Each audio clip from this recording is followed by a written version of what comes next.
லக்வி விவகாரத்தில் சீனாவின் செயல்பாடு கவலை அளிப்பதாக அந்நாட்டு தலைமையிடம் பிரதமர் மோடி அதிருப்தி தெரிவித்தார். 166 பேரை பலிவாங்கிய மும்பை தாக்குதல் சம்பவத்தின் மூளையாக செயல்பட்ட லஷ்கர்-இ-தாய்பா இயக்க பயங்கரவாதி ஜாகிர் ரஹ்மான் லக்வியை பாகிஸ்தான் நீதிமன்றம் ஜாமீனில் விடுவித்ததற்கு எதிராக ஐக்கிய நாடுகள் சபை பாதுகாப்பு கவுன்சிலின் முறைப்படுத்தும் குழுவில் இந்தியா புகார் அளித்தது. இந்தியாவின் கோரிக்கை குறித்து ஆராய்ந்த ஐக்கிய நாடுகள் சபையின் குழு பாகிஸ்தானிடம் விளக்கம் கேட்க முடிவு செய்த போது அந்த முயற்சியை சீன பிரதிநிதி தடுத்தார். இந்தியா போதுமான ஆதாரங்களை தாக்கல் செய்யவில்லை என சீன பிரதிநிதி கூறியதால் பாகிஸ்தானிடம் விளக்கம் கேட்கும் முடிவை ஐக்கிய நாடுகள் சபை குழு கைவிட்டது. இதைத் தொடர்ந்து பிரதமர் நரேந்திர மோடி செவ்வாயன்று இரவில் சீன தலைவர்களை போனில் தொடர்பு கொண்டு பேசினார். மும்பை தாக்குதல் சம்பவம் இந்தியாவின் உணர்வுபூர்வமான விஷயம் என்றும் அந்த கொடூரத்தை இன்னமும் இந்தியர்கள் மறக்கவில்லை என்றும் சீன தலைமையிடம் மோடி எடுத்துரைத்தார். மேலும் பாகிஸ்தானுக்கு ஆதரவான சீனாவின் நிலைப்பாடு இந்தியாவுக்கு கவலை அளிப்பதாகவும் மோடி அப்போது கூறியதாக மத்திய வெளியுறவு அமைச்சகம் தெரிவித்தது. கோயம்பேடு ஆலந்தூர் இடையே 2 வாரத்தில் மெட்ரோ ரயில் சேவை தொடங்கும் என்று அறிவிக்கப்பட்டுள்ளது. சென்னை மெட்ரோ ரயில் சேவைக்காக கோயம்பேட்டில் கட்டுப்பாட்டு மையம் 70 ஏக்கர் நிலப்பரப்பில் 198.10 கோடி ரூபாய் செலவில் அமைக்கப்பட்டுள்ளது. இந்த மையத்துக்கு செய்தியாளர்களை மெட்ரோ ரயில் நிறுவன அதிகாரிகள் அழைத்துச் சென்று மையம் செயல்படும் விதம் குறித்து விளக்கினர். அங்குள்ள ரயில் பணிமனைக்கும் செய்தியாளர்களை அழைத்துச் சென்று காட்டினர். இதனைத் தொடர்ந்து செய்தியாளர்களின் கேள்விக்கு பதிலளித்த மெட்ரோ ரயில் நிறுவனத்தின் இணை பொது மேலாளர் ராஜேந்திரன் ஜூலை முதல் வாரத்தில் ரயில் இயக்கப்படும் என தெரிவித்தார். கோயம்பேடு ரயில் பணிமனையில் 36 ரயில்கள் நிறுத்த வசதிகள் இருப்பதாகவும் ராஜேந்திரன் கூறினார். ஜார்க்கண்ட் மாநிலத்தில் தண்டவாளத்தை மாவோயிஸ்டுகள் தகர்த்ததால் எக்ஸ்பிரஸ் ரயில் தடம் புரண்டு விபத்துக்குள்ளானது. ஜார்க்கண்ட் மாநிலத்தில் 12 மாவோயிஸ்டுகளை போலீசார் சுட்டுக் கொன்றதை கண்டித்து ஜார்க்கண்ட் மாநிலத்தில் 24 மணி நேர முழு அடைப்பு போராட்டத்துக்கு மாவோயிஸ்டுகள் அழைப்பு விடுத்தனர். அதனால் ஜார்க்கண்டில் கடைகள், பள்ளிகள், நிறுவனங்கள் மூடப்பட்டதால் இயல்பு வாழ்க்கை பாதிக்கப்பட்டது. சாலைகளில் வாகனங்களும் ஓடவில்லை. இதனிடையே லத்தேக்கர் மாவட்டத்தில் தண்டவாளத்தை மாவோயிஸ்டுகள் குண்டு வைத்து தகர்த்தனர். இதனால் அந்த பாதையில் செவ்வாயன்று இரவு வந்த பலாமு எக்ஸ்பிரஸ் தடம் புரண்டு விபத்துக்குள்ளானது. இதில் சில பயணிகளுக்கு காயம் ஏற்பட்டதாக கூறப்படுகிறது. உயிரிழப்பு குறித்து உறுதியான தகவல் வரவில்லை.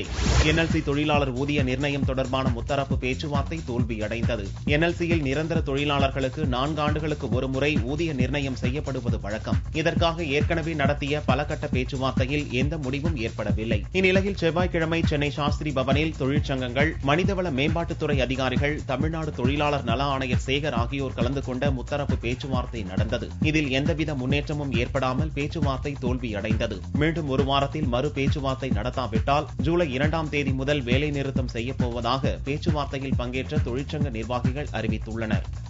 டெல்லியில் டாக்டர்கள் தங்களது வேலை நிறுத்தத்தை வாபஸ் பெற்றுள்ளனர். டெல்லியில் 20க்கும் மேற்பட்ட அரசு மருத்துவமனைகளில் பணியாற்றும் 20,000 டாக்டர்கள் சம்பள உயர்வு உள்ளிட்ட 19 கோரிக்கைகளை வலியுறுத்தி திங்களன்று வேலை நிறுத்தத்தை துவங்கினர். இதனால் நோயாளிகள் பாதிக்கப்படுவதை கருத்தில் கொண்ட டெல்லி அரசு 19 கோரிக்கைகளையும் ஏற்பதாக அறிவித்தது. ஆனாலும் செவ்வாயன்று 2வது நாளாக வேலை நிறுத்தத்தை டாக்டர்கள் தொடர்ந்தனர். அதையடுத்து பணிக்கு வராதவர்கள் மீது எஸ்மா சட்டத்தின் கீழ் நடவடிக்கை எடுக்கப்படும் என டெல்லி அரசு அறிவித்தது. டெல்லி அரசின் அதிரடி நடவடிக்கையை தொடர்ந்து வேலை நிறுத்தத்தை வாபஸ் பெறுவதாக செவ்வாயன்று நள்ளிரவில் டாக்டர்கள் சங்கத்தினர் அறிவித்துள்ளதாக டெல்லி சுகாதாரத்துறை அமைச்சர் சத்யேந்திர ஜெயின் தெரிவித்தார்.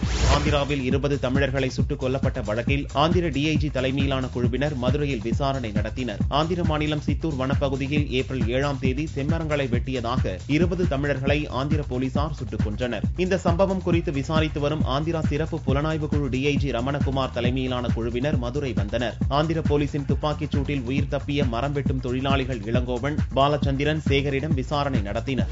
ஆர்கே நகர் இடைத்தேர்தலுக்காக சென்னை, திருவள்ளூர் மாவட்டங்களில் 4 நாட்கள் மதுக்கடைகள் மூடப்படுகின்றன. வரும் 27ஆம் தேதி நடக்கும் ஆர்கே நகர் இடைத்தேர்தலில் அதிமுக சார்பில் போட்டியிடும் முதல்வர் ஜெயலலிதாவை ஆதரித்து தமிழக பத்திரப்பதிவுத்துறை அமைச்சர் ஆர் வி உதயகுமார் மற்றும் தஞ்சை மேயர் சாவித்ரி கோபால் ஆகியோர் ஜெயலலிதாவிற்காக வீடு வீடாக சென்று வாக்கு சேகரித்தனர். இதனிடையே தமிழக தேர்தல் அதிகாரி சந்தீப் சக்சேனா கூறுகையில், தேர்தலை முன்னிட்டு சென்னை, திருவள்ளூர் மாவட்டங்களில் ஜூன் 25ஆம் தேதி முதல் 28ஆம் தேதி வரையில் மதுக்கடைகள் மூடப்படும் என்றார். தொகுதிக்கு சம்பந்தம் இல்லாத வெளியாட்கள் தொகுதியை விட்டு வியாழக்கிழமை மாலைக்குள் வெளியேற வேண்டும் என்றும் சந்தீப் சக்சேனா தெரிவித்தார். 12 வயது பார்வையற்ற சிறுவன் பெரியாறு ஆற்றை 12 நிமிடங்களில் நீந்தி கடந்து சாதனை படைத்தான். கேரள மாநிலத்தில் உள்ள அலுவா டவுனில் உள்ள பார்வையற்றோர் பள்ளியில் படித்து வரும் மாணவன் நவ்னீத். 12 வயது நிரம்பிய இந்த மாணவன் பெரியாறு ஆற்றை வெறும் 12 நிமிடங்களில் நீந்தி கடந்து சாதனை படைத்துள்ளான். தன்னுடைய இந்த சாதனைக்கு பயிற்சியாளர் சஜி தாமஸ் தான் காரணம் என மாணவன் நவ்தீப் பெருமிதத்துடன் கூறினார். பயிற்சியாளர் சஜி தாமஸ் 6 ஆண்டுகளில் 550 மாணவர்களுக்கு நீச்சல் கற்றுக் கொடுத்துள்ளார். தான் நீச்சல் கற்றுக் கொடுத்த முதலாவது பார்வையற்ற சிறுவன் நவ்னீத் தான் என்று கூறிய சஜி தாமஸ் வெறும் 12 நாளில் அவனுக்கு நீந்த கற்றுக் கொடுத்ததாக கூறினார். சர்க்கரை ஆலை கழிவுகளால் 15,000 ஏக்கரில் விவசாய நிலம் பாதிக்கப்பட்டுள்ளதாக விவசாயிகள் கூறினர். நாகை மாவட்டம் சீர்காழியை அடுத்த தலைஞாயிறில் கூட்டுறவு சர்க்கரை ஆலை உள்ளது. ஆலையின் கழிவுநீர் பின்புறம் உள்ள தலைஞாயிறு பாசன வாய்க்காலில் விடப்படுகிறது. இதனால் சுமார் 15,000 ஏக்கர் விளைநிலங்கள் பாதிக்கப்பட்டுள்ளதாக அப்பகுதி விவசாயிகள் புகார் கூறியுள்ளனர். விவசாயத்தின் முக்கிய ஆதாரமாக உள்ள வாய்க்காலில் கழிவுநீர் கலப்பதை தடுக்க நிரந்தர தீர்வு காண வேண்டும் என்றும் விவசாயிகள் கோரிக்கை விடுத்துள்ளனர். திருச்சியில் பட்டாசு லாரி தீப்பற்றி எரிந்து நாசமானது. கோவில்பட்டியில் இருந்து பட்டாசுகளை ஏற்றிக்கொண்டு லாரி ஒன்று சென்னைக்கு வந்து கொண்டிருந்தது. லாரியை கிருஷ்ணமூர்த்தி என்பவர் ஓட்டி வந்தார். திருச்சி பால்பண்ணை சஞ்சீவி நகர் அருகில் லாரி வந்தபோது சாலையோர தடுப்பில் ஏறி விபத்துக்குள்ளானது. இதில் லாரியில் இருந்த பட்டாசுகள் தீப்பற்றி வெடிக்க தொடங்கின. உடனடியாக லாரி ஓட்டுநரும் கிளீனரும் தப்பி ஓடினர். இது குறித்து தகவல் அறிந்து சம்பவ இடத்திற்கு வந்த தீயணைப்பு துறையினர் 1 மணி நேரம் போராடி தீயை அணைத்தனர். பல லட்சம் ரூபாய் மதிப்புள்ள பட்டாசுகள் தீக்கிரையானது. இந்த விபத்தில் அப்பகுதியில் 1 மணி நேரத்திற்கு மேலாக போக்குவரத்து பாதிக்கப்பட்டது.